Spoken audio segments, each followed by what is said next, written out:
претенденттерімізден бұлардың ясалды бекенде соңғы елді барап танышып та шығармыз. Принимаем молоко, также отгружаем сливки, и у нас рядом здесь находится приемная лаборатория, где делаются физико-химические анализы. Мы можем пройти ближе к постам пункт приема молока. Через него мы принимаем все молоко, которое приходит к нам на завод. Вот у нас стоят массовые расходомеры молока. Они сразу показывают, сколько молока мы приняли в килограммах именно. Также у них погрешность примерно 0,3%, что это очень высокий коэффициент. Также после приемки молока у нас существует мойка молоковозов, где идет санитарная обработка цистерн, молочных цистерн. Там у нас находятся танки, резервуары для хранения сырого молока, 2 резервуара по 100 тонн и 2 резервуара для хранения уже пастеризованных сливок. Сразу же показывают погрешность. Наши расходомеры 0,3, это примерно так. Кто приехал и что приехало? Килограмм тут, да? Соматика, производство. Люди вот будут делать, можем на примере кого-нибудь сделать анализ. Все анализы делаются по ГОСТовским методам, то есть все правильно показывают. Где мы перерабатываем молоко и получаем на выходе уже готовую продукцию в виде творога жирностью от 0 до 9% и пастеризованные сливки.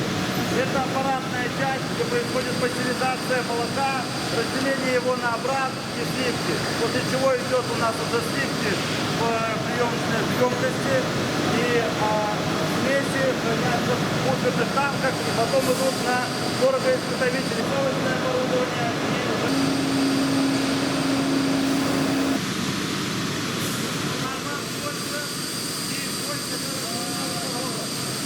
после творогоизготовителей зерно, которое уже готово.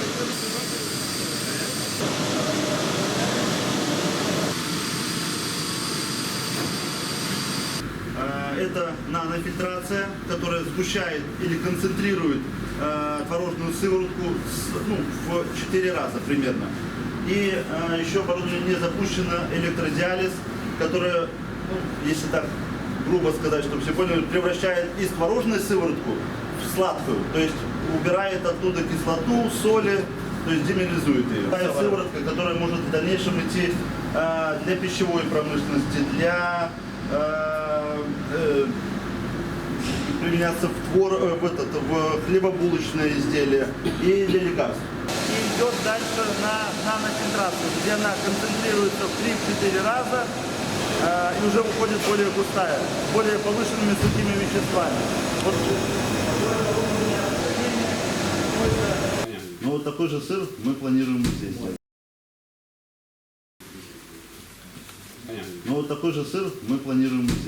Указана базовая цена и расчетная для каждой фирмы, которая к нам приходит.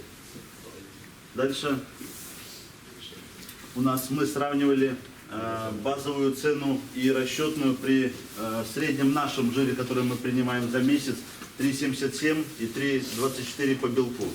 То есть наша цена получается базовая сейчас 24,5, при расчетной она получается в среднем 26,74. То же самое мы знаем по Лабуге, 22 базовая, и при таком именно жире и белке у нее получается 24,96. Молочный комбинат Агидель 23,5 у них сейчас стоимость, базовая цена. При расчетной цене, именно опять же говорю, за 3,77 и 3, что то же самое при их среднем жире и разные цены за молоко, за расчетное по нашей цене, Алабуга, молочный комбинат Агидель и Молинвест. И то есть, как показывает расчет, что у нас все равно получается одна из самых высоких цен расчетных в районе. Окончательный бәясе барыбер башка безнең сдатчикларга караганда барыбер нирәк килеп чыга. Күбрәк килеп чыга, югарырак килеп чыга. Барабыз конкрет җаваплар буенча, әгәр дә разногласий бар икән, сорау бар икән, сорауларны бирегез. Они без нас, мы без них не можем жить, во всяком случае, им сырья нужно, нам все равно они основные покупатели молока. Исходя из этого, все равно наши действия должны быть согласованы. Мы фактически еженедельно собираемся, поэтому вот все эти вопросы мы должны согласованно решить. А вот дальнейшая политика, Виталий, ты можешь сказать по ценовой политике, по приему молока? Пока изменений мы не планируем.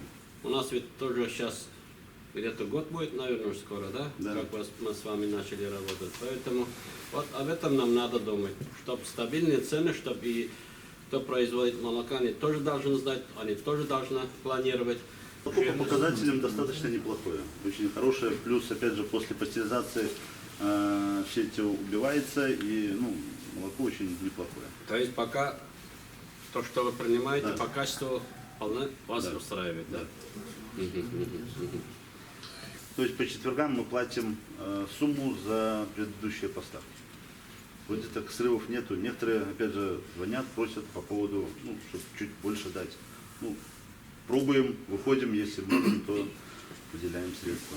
Авансировать, да, мы сейчас пока, может быть, не совсем можем именно наперед платить за молоко, потому что, опять же, очень большие вложения в оборудование, в стройку, и надо завод сейчас поднять, называется. Поэтому с авансами, да, у нас не так хорошо, как может быть по другим заводам.